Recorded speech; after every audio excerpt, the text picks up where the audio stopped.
Musim penghujan mengakibatkan kasus penyakit demam berdarah alami kenaikan di Kabupaten Pati.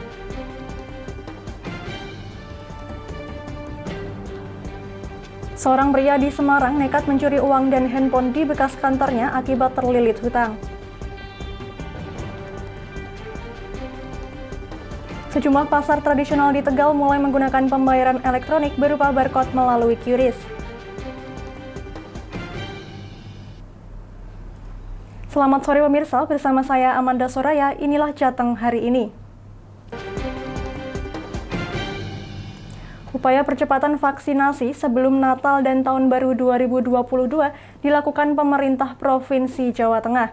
Gubernur Ganjar Pranowo meminta 3 daerah dengan tingkat capaian vaksin di bawah 70% untuk mengakselerasi pelaksanaan vaksinasi dalam waktu 2 minggu ke depan. Gubernur Jawa Tengah Ganjar Pranowo menyebut ada 3 daerah di wilayahnya yang capaian vaksinasi COVID-19 belum mencapai 70% dari jumlah sasaran penduduk yang divaksin. Ketiga daerah diantaranya Kabupaten Tegal, Kabupaten Brebes, dan Kabupaten Pemalang. Ganjar meminta pemerintah daerah di 3 kabupaten untuk mempercepat akselerasi pelaksanaan vaksinasi sesuai dengan instruksi Presiden Joko Widodo. Momentum Natal dan Tahun Baru harus digunakan sebaik-baiknya agar target vaksinasi rata-rata 70% bisa tercapai. Pak Presiden kan sudah memberikan banyak kemudahan, sekarang nggak ada alasan, vaksin sudah banyak, dan saya kira apa yang disampaikan Pak Presiden mesti kita eksekusi di lapangan, tugasnya eksekusi. 3 kabupaten ini akan kita kasih bantuan kalau nanti dia tidak mampu, tapi saya minta dalam 2 minggu ini genjot habis-habisan. Kalau memang nggak mampu, kita kerahkan TNI, kita kerahkan Polri, kita kerahkan kekuatan untuk membantu di 3 tempat ini, agar terjadi peningkatan yang signifikan lah gitu. Untuk menggenjot pelaksanaan vaksinasi di 3 daerah, Ganjar memberikan target waktu selama 2 minggu. Pemerintah Provinsi Jawa Tengah juga siap bersedia membantu jika ketiga daerah tidak mampu melakukan percepatan vaksin. Dari Semarang, Henufan, Lingkar TV melaporkan. Terlilit hutang untuk mengganti kerugian akibat kecelakaan, seorang pria di kota Semarang nekat melakukan aksi pencurian di bekas tempat bekerja dulu. Dalam aksinya yang sempat terekam kamera CCTV, pelaku berhasil membawa lari telepon genggam dan uang tunai sebesar Rp200.000. Selamat Rianto, 28 tahun warga Sidorejo Gayamsari, Kota Semarang, yang bekerja sebagai sopir mobil material ini hanya bisa menyesali perbuatannya setelah berurusan dengan aparat Polsek Tembalang, Kota Semarang. Selamat ditangkap lantaran melakukan aksi pencurian di rumah makan, dapur rumah Anjani Chicken di Jalan Kelipang, Kota Semarang. Dalam aksinya seorang diri, Selamat yang merupakan mantan karyawan ini mengambil handphone dan uang Rp200.000 setelah masuk melalui lantai 2 dengan berpijak menggunakan drum yang berada di sebelah bangunan. Sebelum menjadi sopir bangunan, pelaku sempat bekerja sebagai koki di rumah makan selama 7 bulan.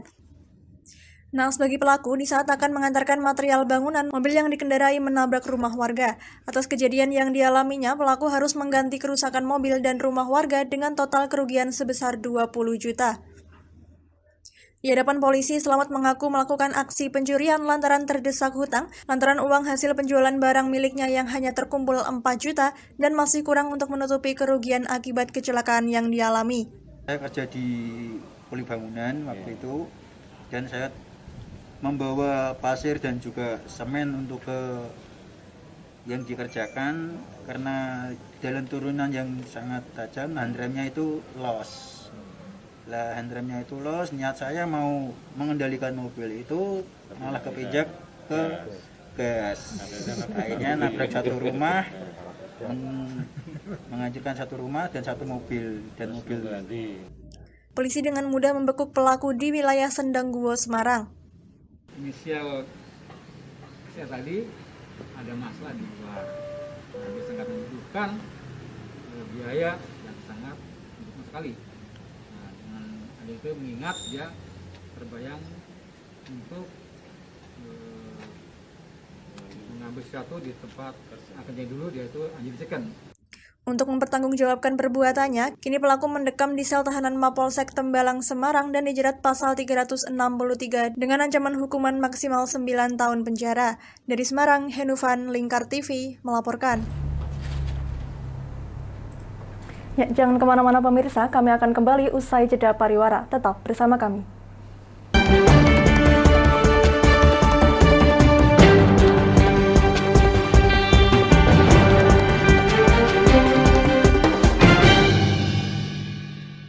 Sudah lama kita belajar dari rumah, tidak bertemu teman-teman semua. Biasanya kita belajar bersama, penuh dengan suasana riang. Kangen teman-teman semua yang selalu di hati. Kini tiba saatnya belajar tatap muka, terbatas dan juga aman.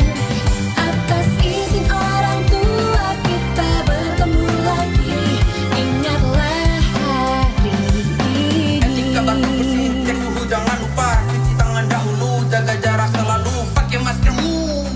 Kombinasi pembelajaran berkualitas yang aman juga nyaman bikin orang tua makin tenang. Untuk Papa. Surprise. Makasih sayang. Senang banget.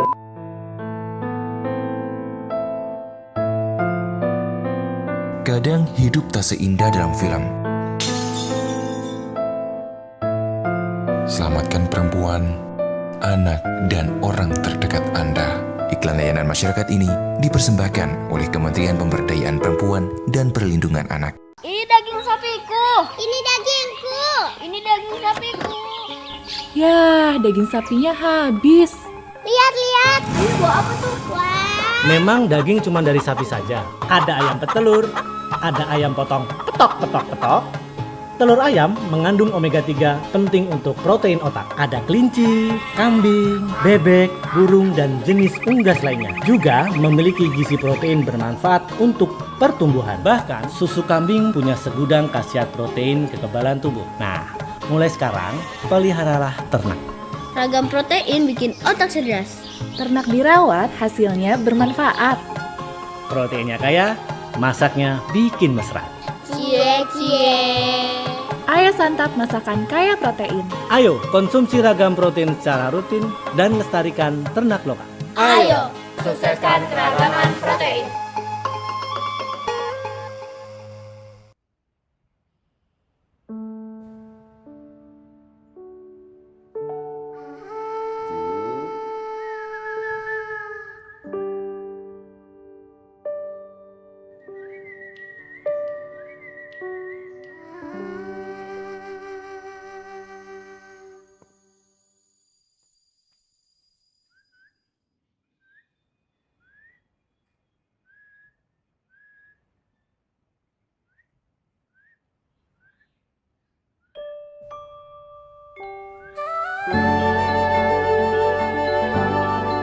Di sana, Nenek sudah vaksin.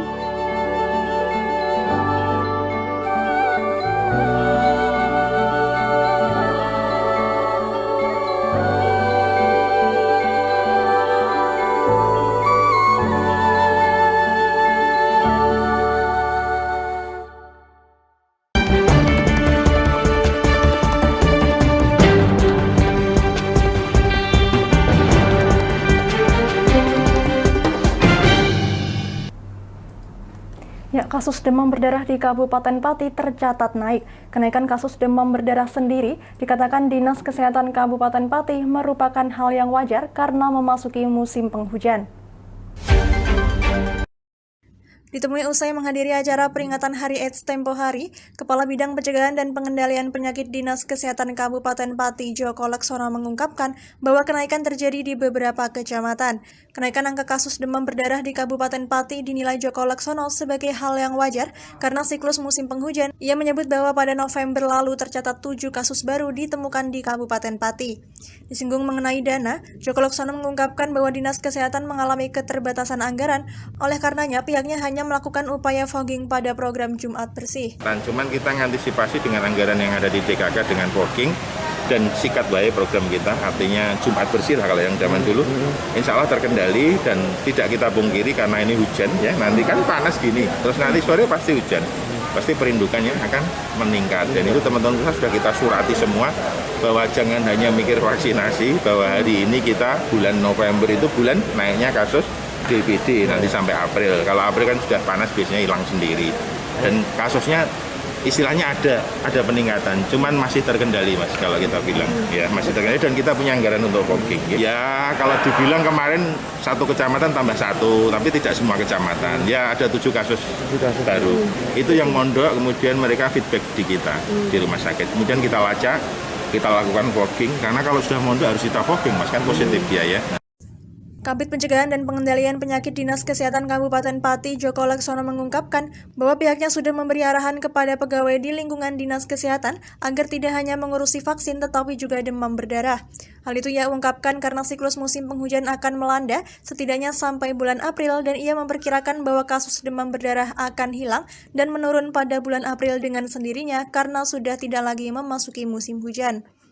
Saat ini pihak Dinas Kesehatan dikatakan Joko Laksono rutin melakukan fogging pada program Jumat Bersih dalam rangka mengantisipasi lonjakan kasus demam berdarah pada musim penghujan di Kabupaten Pati. Dari Pati, Fajar Mukti, Lingkar TV melaporkan. Wakil Bupati Saiful Arifin membuka sosialisasi bazar digitalisasi UMKM di halaman kantor Dinas Koperasi dan UMKM Kabupaten Pati. Kegiatan tersebut juga sebagai pengenalan sistem pembayaran QRIS bagi UMKM. Wakil Bupati Pati Saiful Arifin membuka acara sosialisasi bazar digitalisasi UMKM di halaman kantor Dinas Koperasi dan UMKM Kabupaten Pati. Turut hadir Sekretaris Daerah Kabupaten Pati Jumani dan beberapa komunitas UMKM di Kabupaten Pati. Acara yang berlangsung pada Jumat 10 Desember pagi tersebut turut menggandeng Bank BRI sebagai mitra untuk pengenalan sistem pembayaran QRIS kepada pelaku UMKM di Kabupaten Pati. Wakil Bupati Pati Saiful Arifin mengungkapkan bahwa dirinya mengapresiasi kegiatan pendidikan sistem pembayaran digital yang dilakukan kepada pelaku UMKM. Ia juga menyebut bahwa sistem pembayaran QRIS ini memberikan kemudahan dalam bertransaksi. Kita tidak ada salah hitung, salah ketik dan lain sebagainya dan tentunya ini terdaftar semuanya, tidak ada selisih ataupun dalam penjualan dan sebagainya, itu lebih kelihatan semuanya. Dan ini sudah dilakukan kita 2 tahun yang lalu di mana-mana kayak kita di Singapura, di Tiongkok, semua udah kita pakai handphone aja, nggak ada uang tunai, itu jarang sudah sekarang. Ditemui di tempat bazar berlangsung, salah satu pelaku UMKM yang juga merupakan Ketua Komunitas UMKM Pati atau Kupat Yuli Sanjoto mengungkapkan bahwa dirinya merasakan kemudahan mengenai pembayaran dengan sistem QRIS. Yuli Sanjoto juga menyadari bahwa UMKM mau tidak mau harus mengikuti zaman agar bisa bertahan.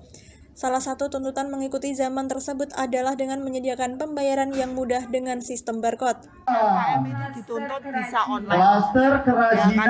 Nah, kita temui yang jaga stand di sini. Baik, ini ada semuanya ada kerajinan di mana pernak-pernik miniatur beca, ada juga miniatur motor, ada juga lampu hias kamar. Konsumen bisa langsung melakukan pembayaran. Langsung di scan, langsung saldonya masuk kan, terus langsung bisa. Oke, dari apa ini, Mbak?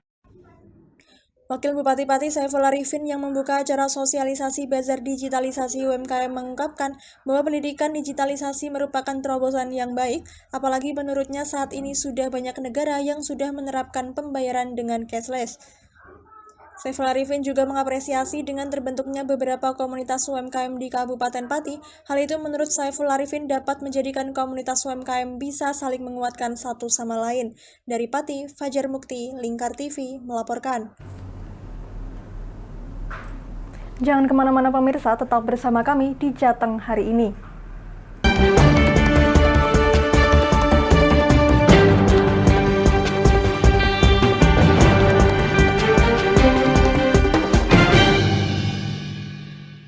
Sudah lama kita belajar dari rumah, tidak bertemu teman.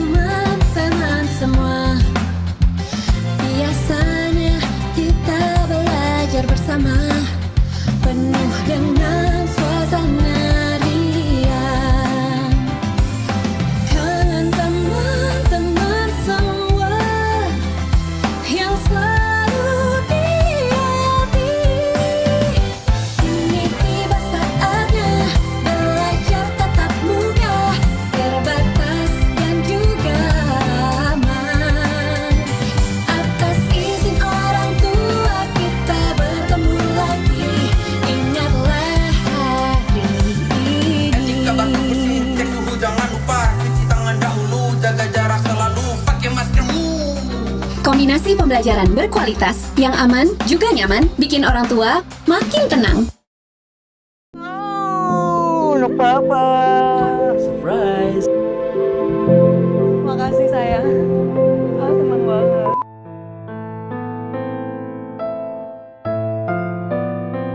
Kadang hidup tak seindah dalam film. Selamatkan perempuan, anak, dan orang terdekat Anda. Iklan layanan masyarakat ini dipersembahkan oleh Kementerian Pemberdayaan Perempuan dan Perlindungan Anak. Ini daging sapiku. Ini dagingku. Ini daging sapiku. Yah, daging sapinya habis. Lihat. Ini buah apa tuh? Wah. Memang daging cuma dari sapi saja. Ada ayam petelur, ada ayam potong petok. Telur ayam mengandung omega 3 penting untuk protein otak. Ada kelinci, kambing, bebek, burung, dan jenis unggas lainnya. Juga memiliki gizi protein bermanfaat untuk pertumbuhan. Bahkan susu kambing punya segudang khasiat protein kekebalan tubuh. Nah, mulai sekarang peliharalah ternak. Ragam protein bikin otak cerdas. Ternak dirawat, hasilnya bermanfaat. Proteinnya kaya, masaknya bikin mesra. Cie. Ayo santap masakan kaya protein. Ayo konsumsi ragam protein secara rutin dan lestarikan ternak lokal. Ayo, sukseskan keragaman protein.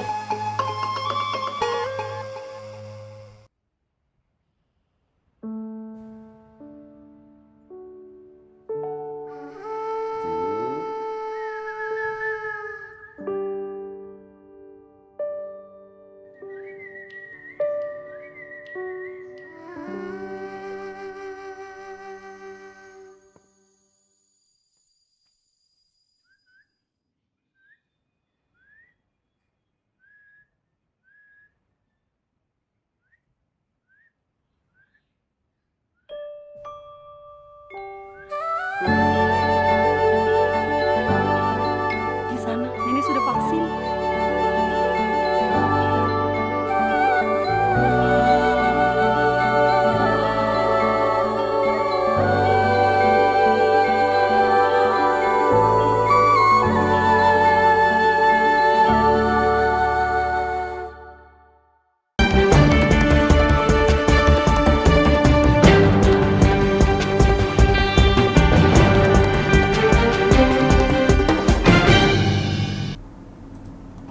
Digitalisasi transaksi non-tunai QRIS kini mulai digencarkan di sejumlah pasar tradisional di Kabupaten Tegal, Jawa Tengah. Sebanyak 814 pedagang dari 4 pasar tradisional telah menggunakan QRIS sebagai transaksi pembayaran. Bank Indonesia Tegal bekerja sama dengan pemerintah Kabupaten Tegal, Jawa Tengah telah melaunching program piloting implementasi SIAP QRIS pasar tradisional di Pasar Lebak Siu, Kabupaten Tegal. Program ini secara resmi diluncurkan oleh Bupati Tegal Umi Azizah dan Kepala Perwakilan Bank Indonesia Tegal M. Taufik Amrozi. Pasar tradisional sudah sejak lama menjadi pusat perekonomian masyarakat, namun para pembeli dan pedagang belum memperlakukan uang rupiah dengan baik sehingga kondisi uang kertas yang beredar di pasar tradisional dalam kondisi rusak. Bupati Tegal Umi Azizah mengatakan meski masih ditemui sejumlah kendala seperti sinyal internet dan tidak semua pedagang memiliki ponsel pintar, namun ia meyakini akan semakin banyak pedagang yang menggunakan QRIS karena memiliki banyak keuntungan. Keuntungan diantaranya adalah aman dari penularan virus, aman dari uang palsu, dan bisa terkoneksi dengan pihak Bank BRI sebagai penyedia kredit. Kita ingin percepatan akan melakukan masyarakat ada yang belum terbiasa melakukan transaksi online ya. Harus diberi pemahaman. Kemudian bisa jadi nanti kendala internet. Tapi ini pun sudah diuji cobakan terhadap 7 pasar yang menerapkan interdistribusi. Alhamdulillah sekian lama tidak ada gangguan. Sementara itu, Kepala Perwakilan Bank Indonesia Tegal M. Taufik Amrozi mengatakan sebanyak 4 pasar yang sudah menggunakan QRIS yakni Pasar Lebak Siu, Pasar Trayeman, Pasar Bumi Jawa, dan Pasar Margosari, Kabupaten Tegal. Namun dari 4 pasar tersebut baru sekitar 814 yang sudah menggunakan QRIS dari target 1.322 pedagang. Nah, kita akan terus kampanyekan QRIS ini dari Bank Indonesia beserta perusahaan jasa sistem pembayaran termasuk bank atau non-bank, ada yang non-bank juga. Kita terus menggalakkan sosialisasi ke pedagang terutama ini karena targetnya banyak ya. harus bisa dikampanyekan secara luas, mengedukasi masyarakat. Pihak Bank Indonesia Tegal akan terus memberikan pemahaman kepada para pedagang untuk beralih dari transaksi tunai ke transaksi non-tunai untuk memudahkan para pedagang dalam melayani pembeli. Dari Tegal, Gus Fadilah, Lingkar TV, melaporkan. Destinasi wisata alam perkebunan durian Antapsari di Kabupaten Brebes, Jawa Tengah ini sangat cocok untuk para penikmat durian. Selain bisa menyantap legitnya durian langsung dari kebunnya, wisatawan juga bisa menikmati minuman olahan dari durian montong Raja Wetan.